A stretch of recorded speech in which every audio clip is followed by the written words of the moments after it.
یہ حدیث ہے حضور صلی اللہ علیہ وسلم کی عمر سے بہتر انسان جو قرآن پاک کو سیکھے اور قرآن پاک کو سکھائے۔ یہ قرآن پاک ان کی فضیلت اتنی آتی ہے کہ جب انسان قرآن پاک کو پڑھتا ہے فرشتے ان کے سامنے آ جاتے ہیں اور اللہ آسمان سے لے کر زمین تک جو ہے سب بات کر کے جو ہے ان کی آواز سنتے ہیں اور ان کے ہوٹ کو بوسہ دیتے ہیں، کیونکہ وہ فرشتے کے نزدیک قرآن کی آواز اور قرآن کا سننا انوکھا ہے، اور جب انوکھی چیز کو کوئی آدمی سنے گا اس کے دل پڑھنے لگے۔ یہ قرآن کی فضیلت بہت اچھی ہے۔ حضور پاک صلی اللہ علیہ وسلم نے فرمایا کہ قرآن پاک پڑھنے کے اندر یا پڑھانے کے اندر کوئی اگر مدد کرتا ہے تو یہ صدقہ جاریہ بن جاتا ہے۔ جب تک کہ وہ پڑھنا پڑھانا چالو رہے گا تو اس قرآن کے برکت سے گاؤں کے اندر عذاب نہیں آئے گا، اور کوئی عذاب آ بھی گیا تو وہ ٹل جائے گا قرآن پاک پڑھنے کی وجہ سے۔ اور یہ قرآن پاک جو پڑھتا ہے یا پڑھاتا ہے، بچہ پڑھتا ہے تو اپنا زبان سے، تو اللہ تعالیٰ کہتے ہیں کہ دیکھو میرا یہ فلاں بندہ کا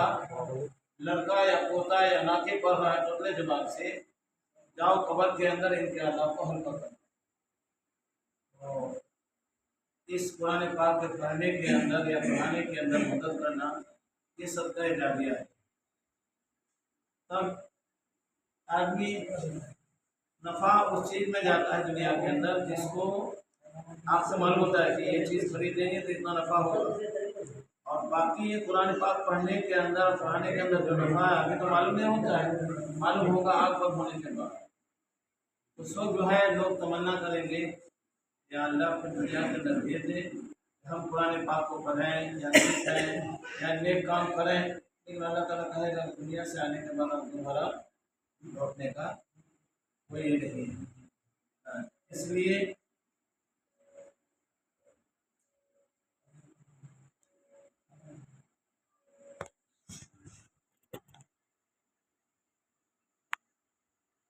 اس سے مدد کرنے والا صدقہ جاریہ کے اندر داخل ہوتا ہے۔ جیسے مسجد نبی کے اندر جب مسجد بنائی گئی، اللہ کے نبی نے کہا کہ تو بچے یتیم کا یہ پراپرٹی ہے زمین، ابو صدیق رضی اللہ تعالیٰ عنہ سے کہا کہ ابو صدیق تم جو ہے اس زمین کو خرید اور خرید کر کے مسجد میں مسجد بنانے کے لیے وقف کر دو۔ حضرت ابو صدیق رضی اللہ تعالیٰ عنہ نے جو ہے اس زمین کو خریدا، مسجد نبی کی زمین کو یتیم بچے سے، اور خرید کر کے اللہ کے نبی کے سامنے آ کر ان کو وقف کیا۔ تو اللہ کے نبی نے بولا کہ دیکھو یہ مسجد نبی بن گئی، اس کے اندر ابھی سے لے کر کے نبی صلی اللہ علیہ وسلم کے زمانے سے لے کر کے قیامت تک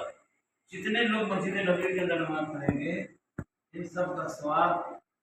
حضرت ابو صدیق رضی اللہ عنہ سے قبول کرتا ہے۔ بتائیے کہ مسجد نبی کے اندر لاکھوں آدمی جو ہے جاتے ہیں، مسجد نبی کے اندر نماز پڑھتے ہیں، سب کا ثواب جو ہے ابو صدیق رضی اللہ عنہ کی اس میں کام ایسا کیجیے کہ آپ کا دنیا کے اندر بھی چلے جائے، برکت ان کے برکت سے کام نکل جائے اور آخرت آپ کو بن جائے۔ یہ چند باتیں کہنی تھی، ہے کبھی بولیں گے نہیں یہ دین تعلیم سیکھنے اور سکھانے کے اندر ایک بات یاد رکھیے، آپ لوگوں کو معلوم نہیں ہوتا ہے لیکن یہ قرآن پاک پڑھنے کی وجہ سے بستی محفوظ رہتا ہے۔ گاؤں کے اندر کوئی مصیبت اور بلا آتا ہے تو یہ قرآن پاک کی آواز جب آتی ہے تو مصیبت کو بریک کر جاتی ہے، اس لیے اس کو چالو رکھیں گے۔